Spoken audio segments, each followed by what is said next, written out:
Now, can I start my talk? Okay.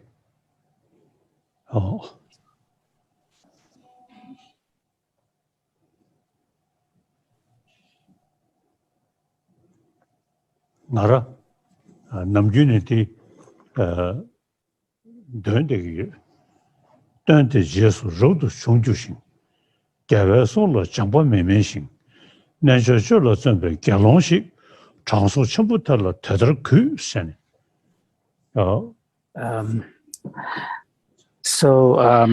It's a great joy for me to have this opportunity to be with you all, venerable Sangha members, and we are all students of one and the same teacher, Lord Buddha. In my own case, every day, every morning when I get up, I recite a particular stanza which was composed by the 14th century Tibetan master Tsongkhapa. And that stanza, 4-line stanza, captures something that is very dear to my heart and also shows the level of devotion on the part of practitioners like myself towards the Buddha.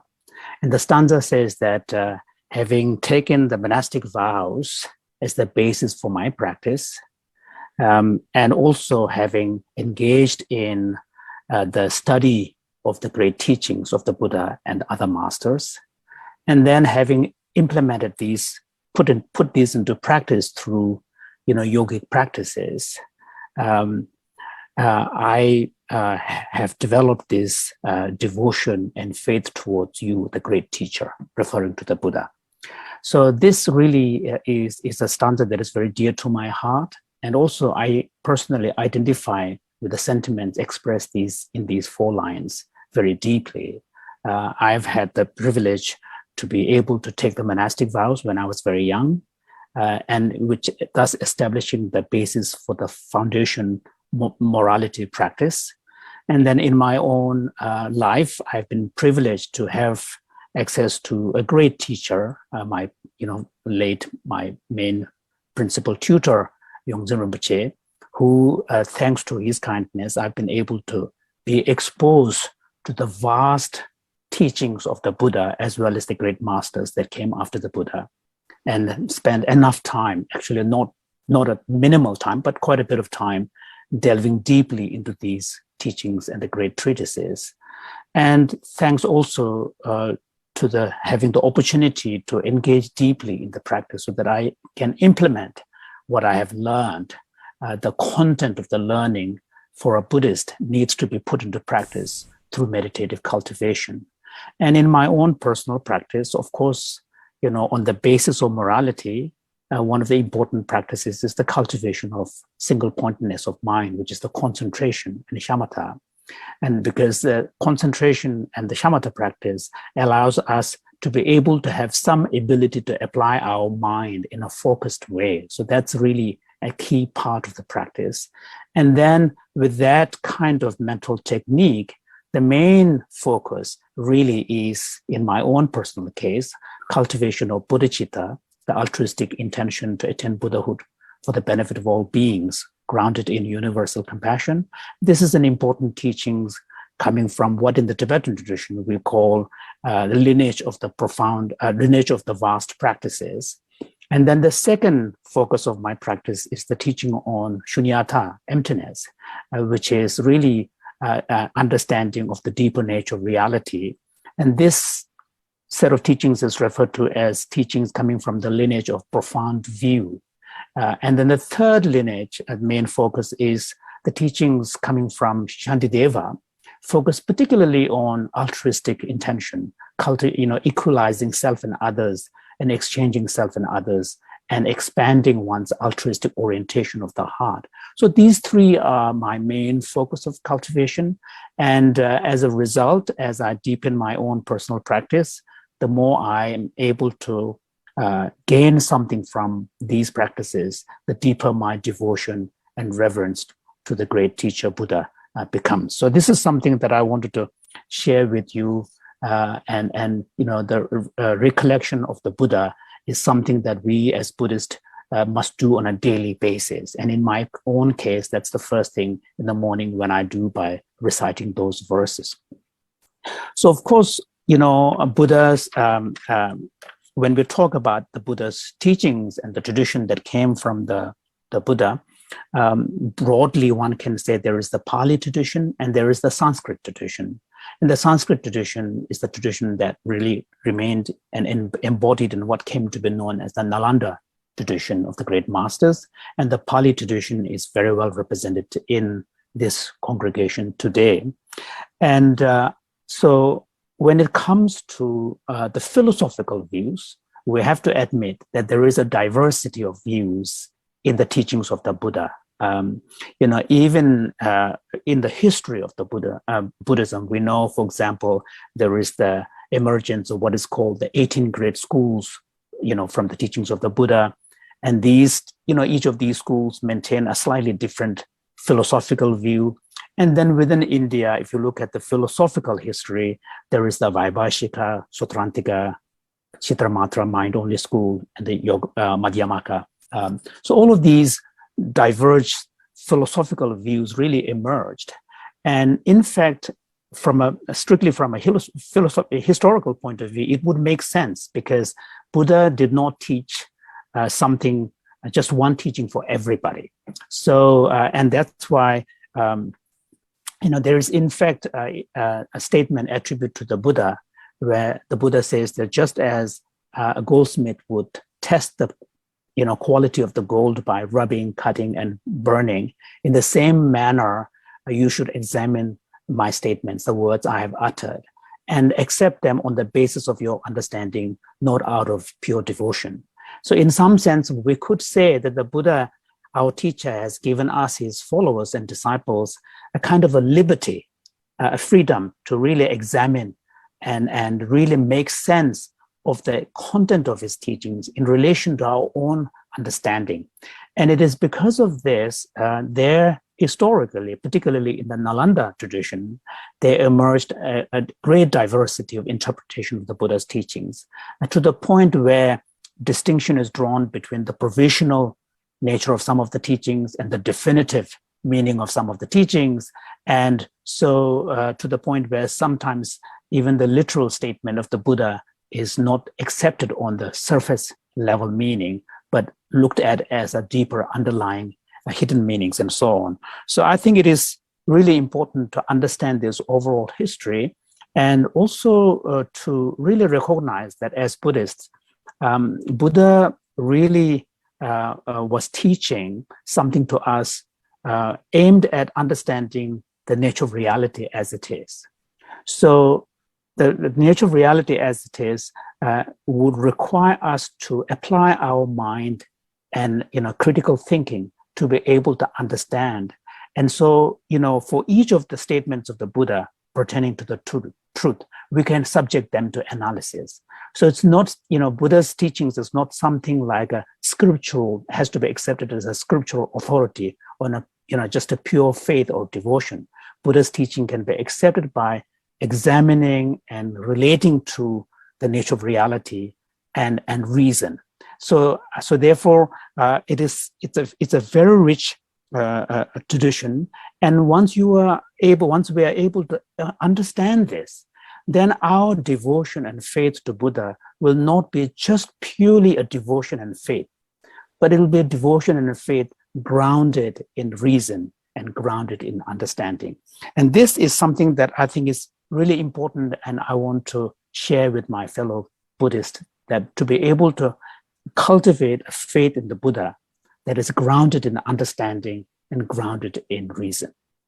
So this is something that is important. And of course, today, we're living in a very pluralistic world. And in this world, the fact is there is a multiplicity of different spiritual traditions.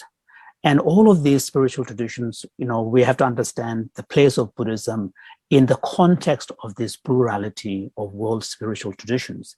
And as Buddhists and followers of the Buddha, we need to be able to identify with fellow spiritual practitioners and sometimes, sort of unite in where we can see commonality. For example, when we look at the ethical teachings of all the great spiritual traditions, there is a convergence on emphasis on cultivation of good heart, compassion, and avoidance of harm. So these teachings are universal, and that's why cultivation of a good heart, and for example, cultivation of patience, forgiveness. So these are universal spiritual values, and it's something that we as Buddhists also need to appreciate when we relate to other traditions. And in my own case, I am a deep admirer of the great heritage of India, the country where I have had the privilege to live now for many years as a refugee, as a stateless person. But India particularly is a place where historically there has been a multiplicity of faith traditions. In addition to Buddhism, there is the Hinduism, various traditions of, denominations of Hinduism. There's, of course, Islam, Christianity, and so on and so forth. So there's many sort of, more than several centuries history of the plurality of faith traditions in India. And because of this, India has been able to really promote this idea of plurality, acceptance of the plurality of spiritual traditions. And this is something that I deeply admire. So the two things that I really try to share in the world taken from the Indian heritage, one is the emphasis on ahimsa, the non-violence and avoidance of harm, rooted in compassion. And then the second one is, an explicit adoption of plurality of faith traditions. So these are two important heritage of India, which I really try to share more widely.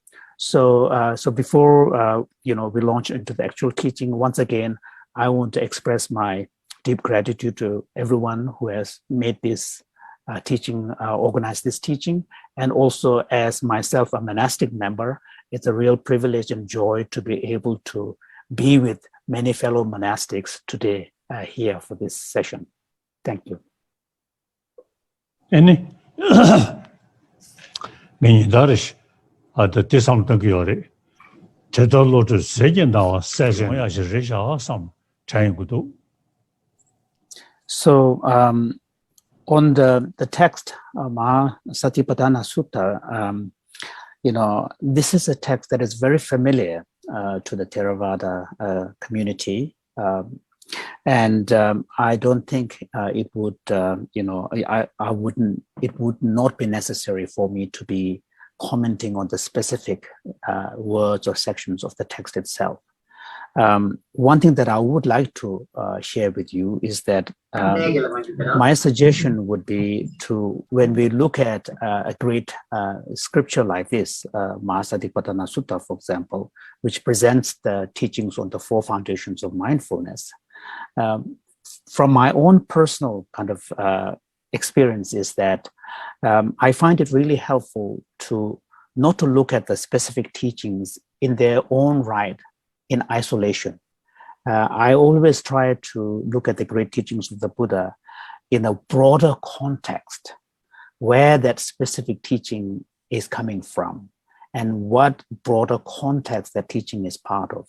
So for example, the 4 foundations of mindfulness is a key practice which is part of a larger context that is the 37 aspects of the path to enlightenment. And the 4 foundations of mindfulness is the first of the 7 sets. So you have the 4 endeavors, 5 faculties, 5 powers, the 4 limbs for concentration practice, and then you have 7 limbs of mindfulness, enlightenment, 7 factors of enlightenment, and 8-fold noble path. So it's important to, even in relation to a practice of, say, 4 foundations of mindfulness, to be able to, first of all, understand it in the broader context of the 37 aspects of the path to enlightenment, which really presents the whole map of the path to enlightenment. So that, I think, is really helpful. And the other one is to really make a broader comment about generally what Dharma practice entails. Dharma practice entails, for example, in the case of the 4 foundations of mindfulness and the 37 aspects of the path to enlightenment, the first stage is the stage of learning, where we have to cultivate the understanding of the teaching by studying, by hearing, by reading. So this is the first level of understanding, referred to as understanding derived through study or learning. The second thing is, now based on what we have studied and learned, we need to now contemplate on it constantly. And so this second stage is more like processing what we have studied, what we have learned, internalizing it. And so this second level is referred to as understanding derived through critical reflection or contemplation. So this is the second level. And the third is then whatever we have understood and comprehended and processed, we then need to meditatively cultivate it, reinforce it. So the third level of understanding is the understanding derived through meditation. So in an ideal world, we should not do them one at a time. In an ideal world, we should do them in an integrated manner. So even when you are studying, you keep contemplating upon it and then immediately practice it. So if we are able to approach using the integration of study, contemplation, and meditative cultivation, then we will really begin to see a change.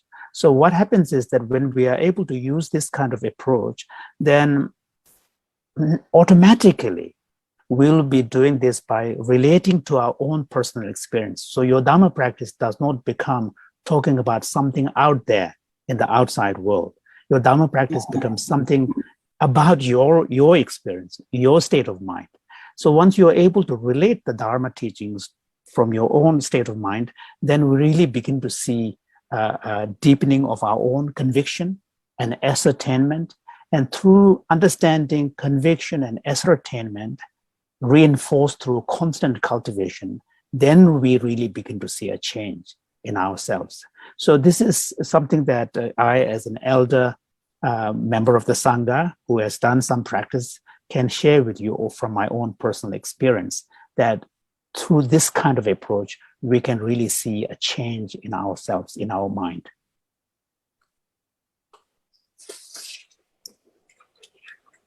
So, Long. China, Kanda Chanshu Sam, Gunduzane, so Juju, this some, and in that something, those. So, sorry, earlier I forgot something. So to conclude, His Holiness was saying that when we are able to truly gain something as a result of our own personal experience, then even when the specific words related to a particular teaching is heard, you have a different kind of feeling when you hear the words. For example, say when we talk about the dependent origination, pratitha samuppada, or for the Tibetan Buddhist, the teaching on emptiness. So when you hear the word dependent origination, pratitha samuppada, if you don't have a deeper practice, then the words just remain words. And then maybe you will have some intellectual understanding that it is an important part of Buddhist teaching or Buddhist philosophy. But beyond that, there is no real emotion on your part. Whereas if you have done some serious practice yourself, then even when you hear the word, like pratitha samuppada or shunyata, the word will have a qualitatively different sensibility for you. The word becomes rich, the word becomes pregnant, the word becomes poignant. So there is a kind of your relationship with the word also changes. So to continue, alongside my own other practices, as I mentioned before, I'm also a great admirer of the 8th century Indian Buddhist master Shantideva. And Shantideva's teaching, particularly on cultivation of our heart, moving towards a more altruistic orientation, is a powerful one.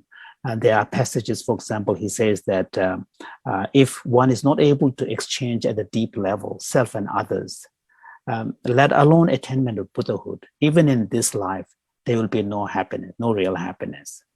So then he says about, therefore, by overcoming any sense of weariness, one should ride this horse of altruistic intention and travel from one place of joy to another place of joy. What intelligent person wouldn't want to embark on such a journey? So those are really powerful words. He's really kind of conveying, and this is really, I find these words very powerful and try to sort of implement them in my own life. And similarly, for example, when in relation to the teaching on shunyata, emptiness, there is a passage in Tsongkhapa's line where he talks about how dependent origination is for the unenlightened and ignorant. It's the doorway through which we go to the lower realms, because we get attached, we grasp at it, and then we create negative karma and so on. But for the wise, the truth of dependent origination opens the door to liberation. So this is a very important passage, but for me, I use it slightly in a different way. For example, I try to bring up the notion of an I. And we all know that the thought I am, this aham kara, the thought I am is often the basis of many of the problems. This grasping at I, the grasping at self, is the basis of many of the negative emotions that arises. And then, I leads to, self-centeredness, which leads to grasping, which leads to kind of attachment and so on. But at the same time, the same notion of I can be used in a constructive way for a practitioner by examining the nature of it, by engaging into a critical inquiry. For example, in Chandrakirti's text, he uses what is called the sevenfold analysis of the self, whether the self is identical with the aggregates, whether the self is person is distinct from the aggregates, whether the self resides in the aggregates, whether the aggregates possess the self, whether it is the configuration of the aggregates, or whether it is the collection of the aggregates. So there's a sevenfold analysis. So when you apply the sevenfold analysis and search what exactly is this I that I'm referring to when I think of, that I'm thinking of, we will discover that it is unfindable. When subject to such critical analysis through a sevenfold mode of analysis, we don't find self beyond our constitutive elements that make up our existence. So in this way, even though the notion of self can lead to problem by attachment, grasping, and so on, but at the same time, the fact that we have a natural sense of self allows us an opportunity to use it in a constructive way by applying critical inquiry and wisdom, prajna, and discovering that there is no real basis for this strong attachment that we bring about. So in this way, the point is that the teachings of the Buddha and the Dharma teachings are not something external to our experience. The teachings are something that are relevant to our experience, and by applying it to our own states of mind and mind experience, we'll be able to gain a real change.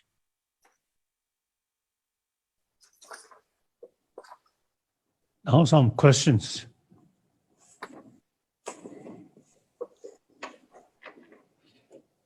We are indeed rejoiced at the teaching by His Holiness. And this is indeed a blessed teaching program to have the great teacher, His Holiness the Dalai Lama, to teach us this direct path to realization through the teaching of SATIPATTHANA Sutta. As His Holiness said, though we live in a multiplicity of Buddhist traditions and teachings, but the faith and devotion to the Buddhas, the cultivation of compassion and wisdom remains applicable to all Buddhist practitioners for the ultimate realization of Nibbana. For your information, His Holiness will continue delivering the same teaching on SATIPATTHANA Suttas tomorrow, the same time, Indian time, from 8 to 9 a.m. We have many questions from monastic as well as laity to ask His Holiness, but due to time constraint, we can only take a few questions, and your understanding is very much appreciated. This is a gentle reminder for questioners. When you ask the question, please unmute the mic. And after questioning, remember to mute the mic back, but keep the video open. And we shall keep the room calm and peaceful and create a conducive learning atmosphere. We may now invite Venerable Maha Sokchai Kunivat from Thailand to ask your question to His Holiness. Please unmute your mic, please. May I pay respect to Your Holiness and good morning, all Dhamma friends. I would like to ask some question. The Buddha says Satipatthana is the direct way for purification of beings, for overcoming of sorrow and lamentation, for extinguishing of suffering and grief, for walking on the path of truth, and for realization of Nibbana. But in the present time, the new generation just need for overcoming trouble in their life. So how can we apply Mahasatipatthana Sutta to use in daily life, such as in situation of COVID-19? Thank you. 이렇게 해서 지금 강연들 탭 그들로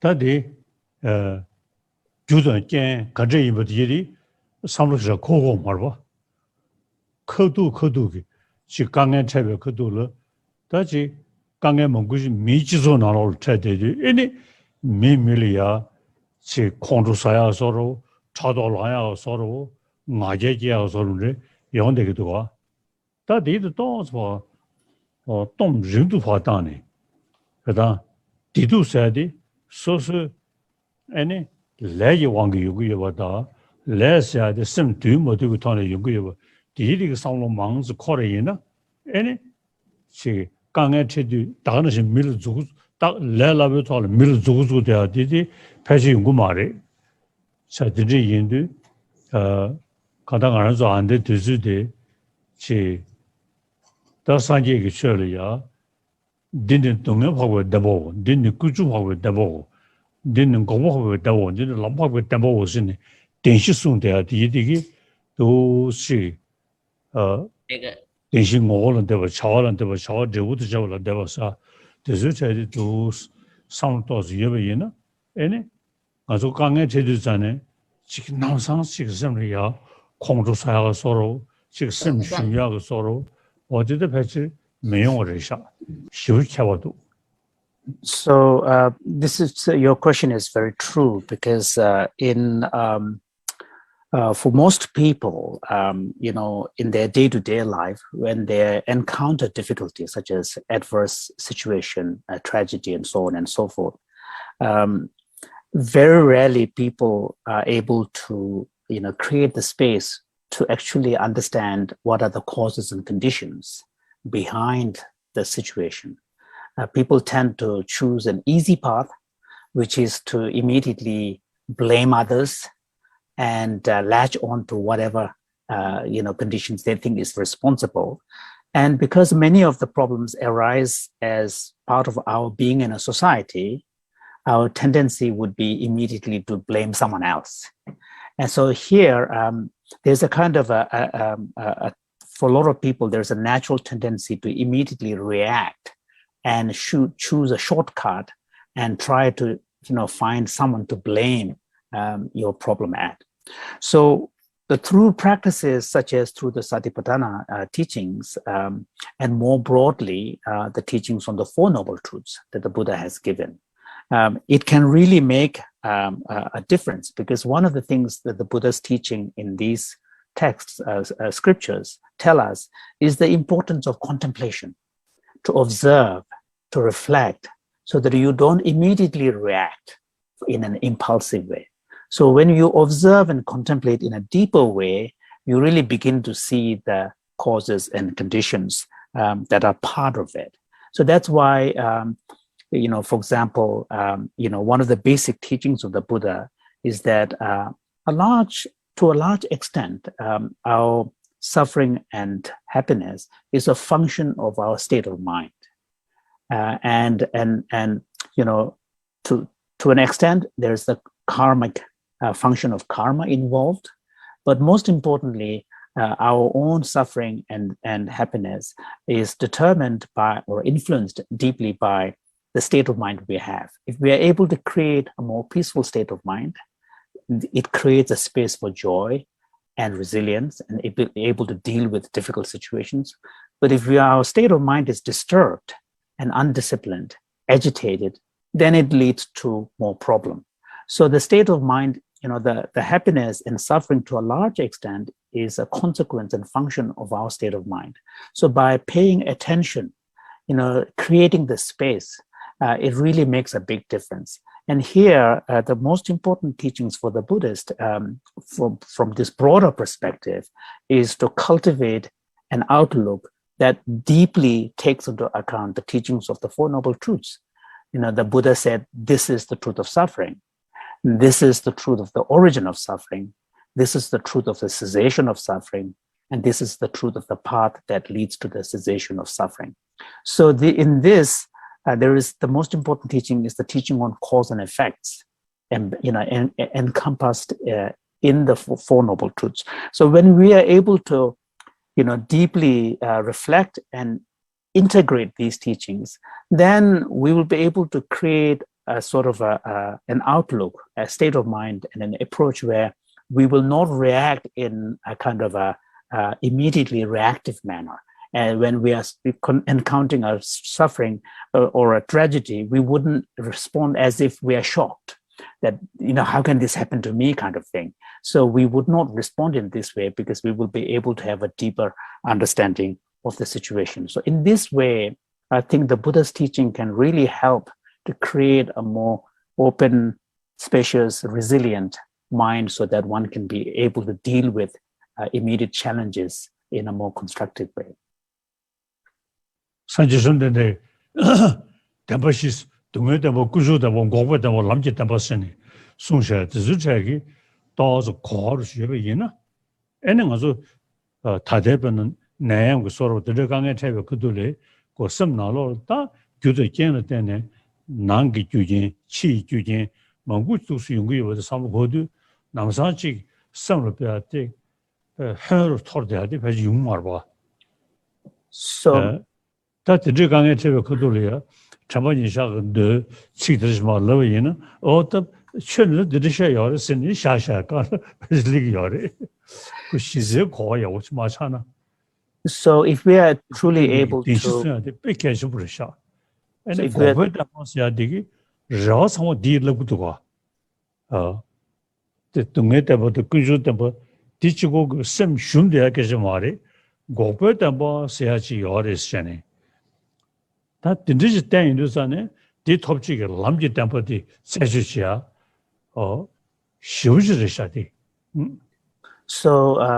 if we are able to, as I said before, really kind of internalize the teachings, the significance of the teachings of the Four Noble Truths, then we begin to appreciate the complexity of causes and conditions behind many factors. So, for example, in the case of COVID situation, for someone who has this ability to appreciate the complex causes and conditions, then such a person would not react to the immediate threat in a very shocking way, because one will have the understanding there are internal causes and external causes and conditions, and then one will seek the necessary avoidance that is important part of protecting oneself, and then not emotionally react in a negative way to challenges, so that one can continue to maintain their own peace of mind. If on the other hand, if someone has not internalized these teachings on the cause and effect, like as in the Four Noble Truths, then even if we ask that person to recite part of a holy scripture, like say, for example, from the Satipatthana Sutta, then that person, because the mind is agitated will not really benefit even from hearing an important part of a passage as well. So this, I personally feel that the teachings embodied in the Four Noble Truths is a truly, truly profound one, and an important one. Thank you. The next question. Oh, sorry, I forgot. And His Holiness was saying that, one of the beautiful things about teachings on Four Noble Truths is that although it begins with the truth of suffering and the origin of suffering, which is the story of the problem, but it's not meant there for us to become discouraged and demoralized, because it's followed by the third noble truth, which is the truth of cessation. And then the truth of cessation shows us the possibility of a freedom, and that is a source of really great hope. And when we are able to understand that there is a possibility of cessation, then the interest arises in finding out what is the path that leads to the cessation. So the psychology behind the Four Noble Truths teaching is a beautiful one. Okay, so thank you, His Holiness. We now invite Venerable Dr. Prak Maha Sompong Santachito from Thailand to ask your question to His Holiness. Please unmute your mic, please. Good morning, Your Holiness and friend in the Dharma.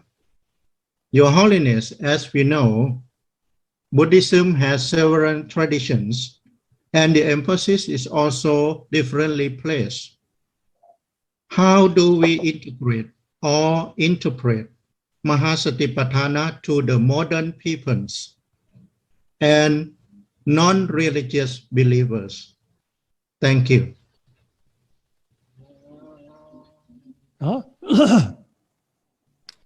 Sanjay Chabashik Gune. So for us, of course, you're right that among the followers of the Buddha, there are many different traditions. For example, when we talk about the Buddha's turning of the wheel of Dharma, some traditions speak about three turnings of the wheel of Dharma. The first turning of the wheel of Dharma, which is focused on the teachings of the Four Noble Truths. Second turning of the wheel of Dharma, where the key sutras were the perfection of wisdom teachings, primarily focused on emptiness. And then the third turning is the turning that involves sort of further interpretation of the second turning. So there's definitely a diversity among the followers of the Buddha's teaching. But as I mentioned before, the main framework of the Buddha's teaching is really enshrined in the teachings of the Four Noble Truths. That is really the basic framework of the Buddha's teaching.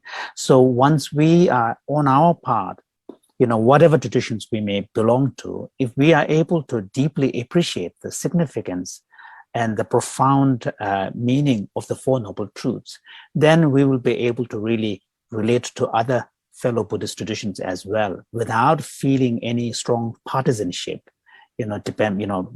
differences that may be based on different color of hat or different colors of robes that one tradition may be adopting, but we'll be able to feel a sense of affinity across all the followers of the Buddha's teaching. So that, I think, is an important one.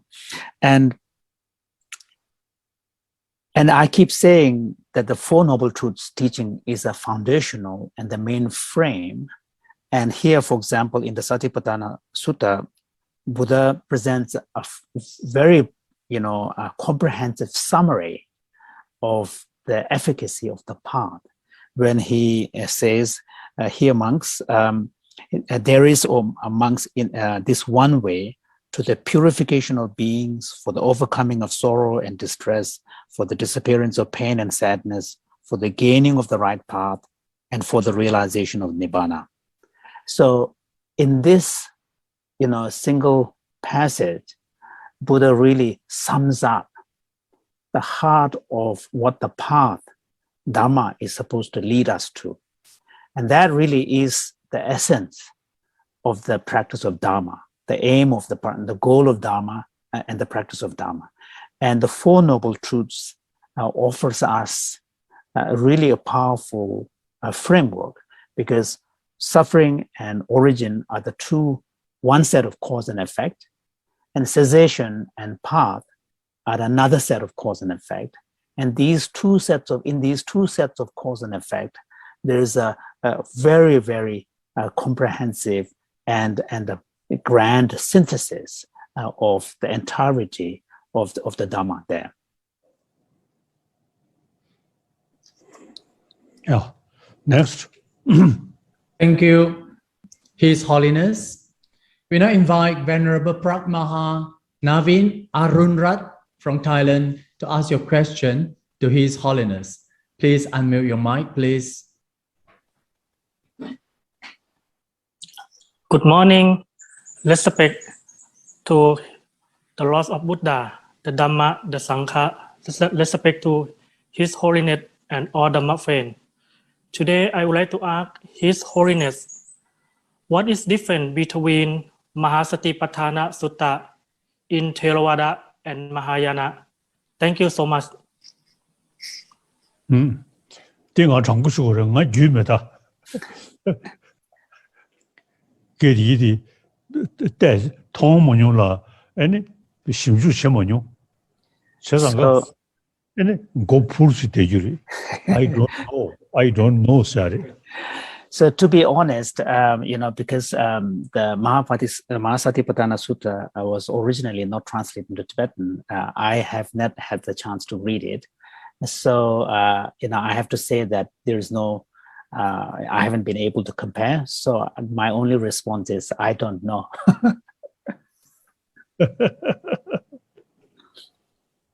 Okay.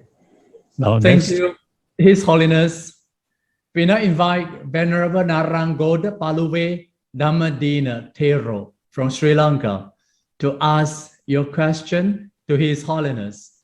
Please unmute your mic, please. Sarnai, Atipujaniya Dalai Lama Nayaka Mahipanan Wahanse Pradhana Vitwat Sambhavaniya Sabhavan Avasarai Subodhasanak Veva Pera Satipatthane Pilibanda U Danuma Mata Malagidrakiti Pava E Bhaviteta Gatta Vartamani E Gilihimata Hetu Monavan Peruan Sarna Istuti. 记得没装备可多了呀，反正都这半年下手了嘛，这东北人呢，哎呢，现在那个餐团用个要了，哎呢，商业被去个看到这个区域蒙古是团用的，这上个我看到代表南西普西对吧？有的人呢，就扩大这个判断单的要的。 And in that one, Chimbe, she Kasure, Kim Sang Misoda, she, and the Choku Tranches, do sick to cover in a some non dossier, she average, then the Panda Yori. So definitely the practice of chanting suttas, sacred sutras like Mahasatipatthana Sutta as part of the funeral rite can be very beneficial. For example, in the Indo-Tibetan tradition, there is the concept of intermediate state, Andhra Bhavana. And during the intermediate state, the deceased, there is a chance that when family members, the loved ones, are thinking about the deceased and dedicated to the deceased well-being, a sutta is cited.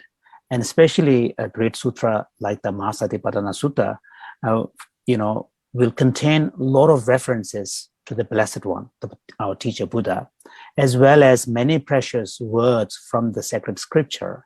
So there is a chance, there is a likelihood that the deceased consciousness, which may be there before connecting with the rebirth, has a chance to hear. And then more immediately, it will give an opportunity for the grieving family to be able to find some peace, because the focus will be on listening to the chanting of the sutta, and being able to even pay some attention in the moment of grief to teachings like the Satipatthana Sutta will have a real immediate impact of creating some peace and comfort for the grieving family as well. So I think it is a really a good practice. Siva Shisani, Mundu Gisiva, any Percy, Chisi, Enkare, Chisi, Siva, oh, Siva, Jiolema. oh, Chene Oda, any Kanda, So in the Sarvastivada Abhidhamma, there is an explanation of the four aspects or four stages of existence. One is the birth, the second one is the life in between, and the third one is the death, and the fourth one is intermediate state. The intermediate state is the stage in between two rebirths, two births. Underlying this concept of four stages of existence is the understanding that fundamentally human consciousness, the consciousness and body are two separate streams that make up our existence. Human existence is composed of body and mind, but body and mind are two fundamentally different streams of continuity of existence. So when a body ceases, when someone dies, the body ceases, but not the consciousness, because the continuity of the consciousness is rooted upon the successive continuation of the same kind. And this is part of the Buddhist causation theory, where only like things can produce like things. So matter cannot produce consciousness, and consciousness cannot produce matter, even though they can be cooperative conditions with each other. For example, for human mind, aspects of our sensory experiences that are contingent upon physical organs may have some immediate connection to the body, but the deeper manas, the mental level consciousness, is independent of the body. So the continuity of that will carry on. So after the person is deceased, even though the continuity of the body, the consciousness in the body has ceased, but consciousness before taking rebirth, before connecting to a new birth, is still present. So that's one of the reasons why when chantings of sutta and sacred texts are done in the memory and for the dedication of the deceased, there is the possibility that the deceased consciousness can actually have some ability to hear. And there are also suggestions that in some cases, the deceased consciousness can also perceive their own old body and being there. So in any case, these kind of practices as part of a funeral rite is actually very beneficial. then a Percy the draw of Jiggy, Milum says, what did it? So the concept of this intermediate state can be understood by way of an example of a phenomenon that is not that uncommon. And this phenomenon is what is referred to as the dream body. So there are a few individuals, it's not necessarily a consequence of some yogic high practice, advanced practice. For some individuals, it can happen naturally. But there are instances where individuals are able to maintain awareness by adopting a dream body, and they have this unique phenomenological experience of being able to actually observe things around in a dream body and then later report it. So what is happening in the intermediate state is somewhat similar to this phenomenon of a dream body. So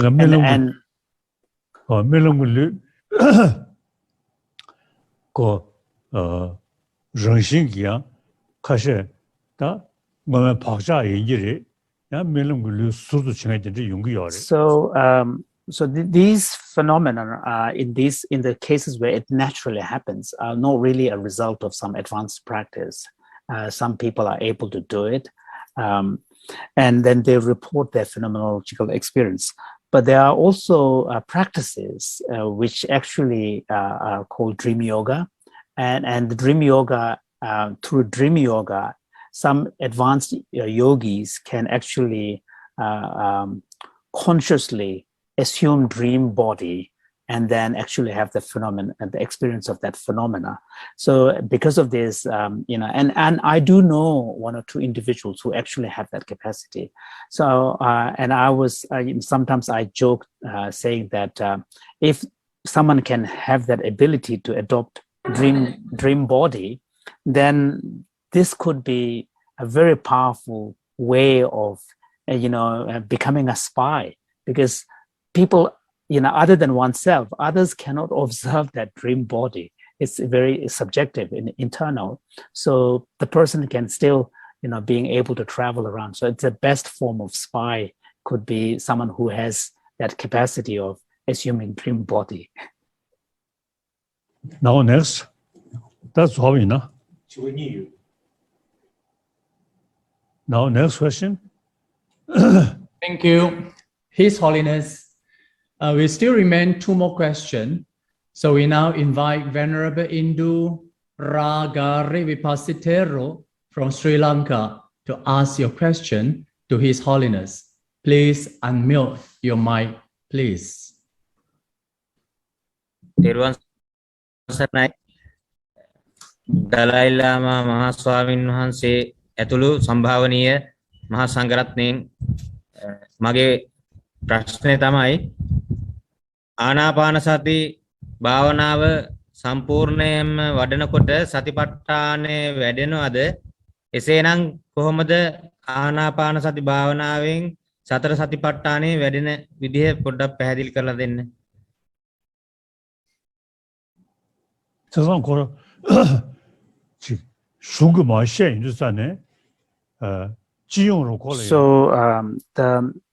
the four foundations of mindfulness is a very well-known teaching where the cultivation of mindfulness is applied to four specific objects.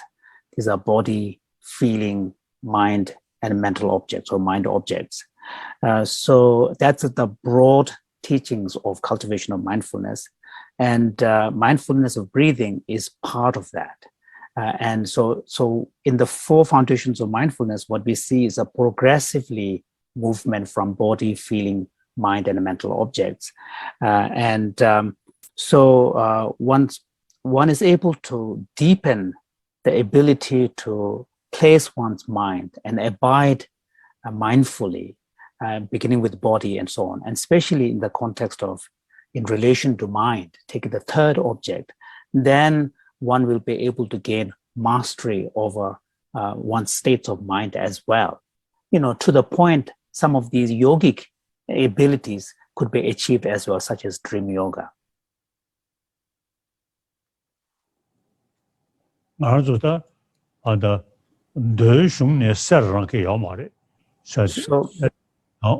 So it's, although it is not that explicit in the sutta teachings with relation to the nature of mind, although there is the application of mindfulness on mind, but it is in the Vajrayana teachings we see more detailed and explicit explanations about the different levels of subtlety of mind and subtlety of consciousness.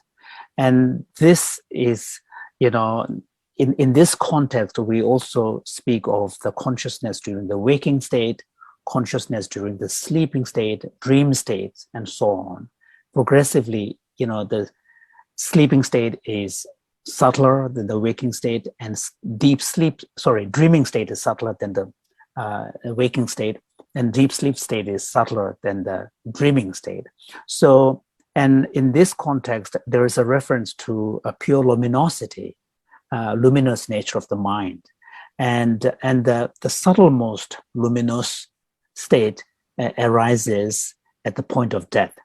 So there are specific techniques and practices in the Vajrayana teachings where yogi cultivates to to attain these deeper states of consciousness and deliberately cultivate this luminous or clear-light state of mind.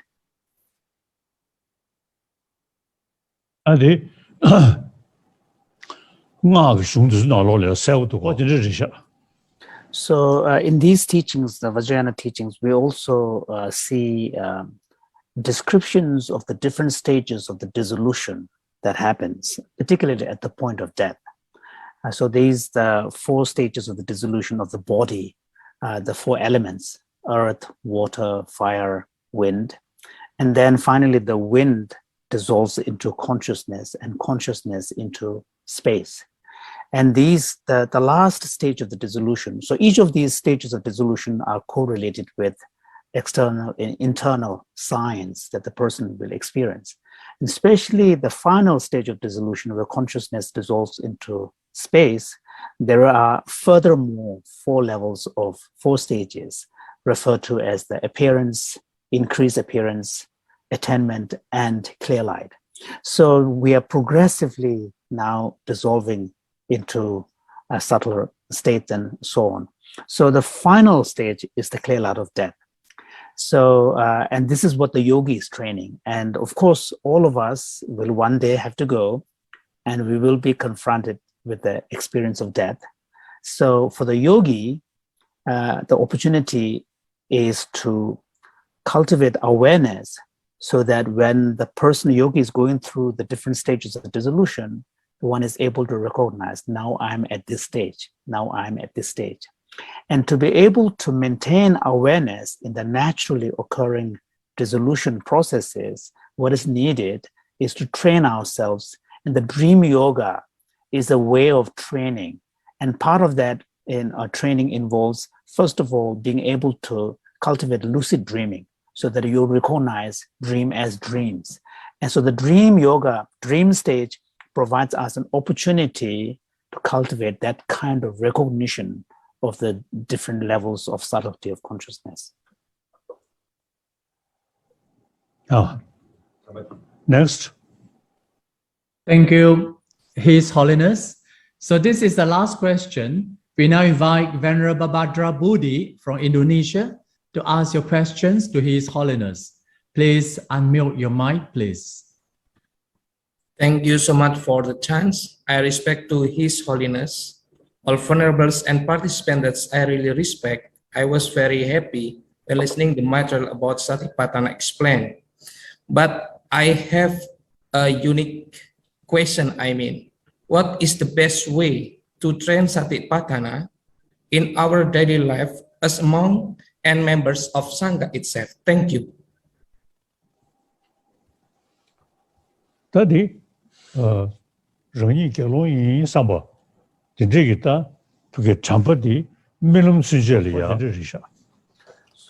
for the monastic members, one of the most important practice is to really constantly cultivate the mindful awareness of the thought that I'm a bhikshu, I'm a monk. And this awareness, this mindful awareness of yourself as a bhikshu and your strong identification with that is really helpful, so that not only during the waking moments of your life, that mindfulness of yourself as a bhikshu will serve as the broader context in which you engage in your everyday activity, but you should cultivate to a point where even in your dream, when you're dreaming something tempting, the thought mindfulness will arise. No, I'm a monk. I'm a bhikshu. So if you are able to really cultivate your awareness and mindfulness of yourself as a bhikshu at that level, that will really help bringing mindfulness into many aspects of your everyday life. And then His Holiness was saying that if that awareness is very strong, one may even be able to bring it into the intermediate state as well, even though there is no physical body. So in a technical sense, you're not a bhikshu anymore, but still that awareness that I'm a monk will be a powerful one. Sodagi, Penanyesha Nalari, any Sella Levortembo, any 후 가서 어제는 살았다 박스다 저 하던 뒤에 나를 지금 4년 지금 좀도 그뒤에 지금도 전시돼야지 송도가 어디는 저리샤 So, for example, yeah. 두수로서 나방아 눈에 다들 So 제왕아 if you look at the precepts that make up the monastic vows of a fully ordained bhikshu, we will see that many of the secondary precepts are connected with our everyday behavior, everyday conduct of sleeping, walking, eating, and resting, and so on and so forth. So we don't want to go into the details of the exact precepts specific to what kind of action we are, but the point is there are these precepts.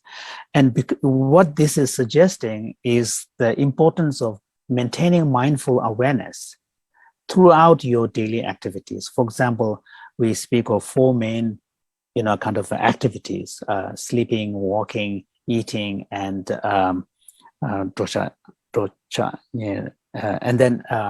and then resting. So these 4 main activities, we are advised to bring both mindfulness as well as meta-awareness, or clear knowing, as it is translated sometimes, but meta-awareness, so that you bring mindfulness where you are maintaining your awareness, but there is also a secondary level of meta-awareness, so that you are able to monitor your own behavior. So this combination of mindfulness and clear knowing, or meta-awareness, is something that needs to be brought into everyday behavior and intention and thought. And that's one of the reasons why the monastic vows are so detailed. There are specific precepts pertaining to specific aspects of our activity. And what this emphasis shows us is the important role mindfulness and samprajnana, the clear awareness, really plays in our everyday life. Okay, next.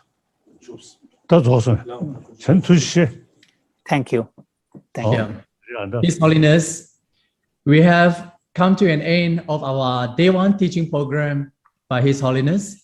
Indeed, we have a wonderful and fruitful day for listening to the Dhamma talk at the right time and associating with the wise, the great teacher, and more importantly, irrespective of traditions and lineage and background that we are all coming from, His Holiness has shown us his living of an exemplary spiritual life, motivating us to walk the path of full realization. So let us join palm together to express our gratitude to the great masters, His Holiness, and of course, all audience worldwide online, and rejoice by saying 3 times in the Buddha's own word, Sadhu, Sadhu, Sadhu. We'll see you tomorrow, the same time. Sabbe sattva sukhita hontu. May all beings be well and happy. Sadhu, sadhu.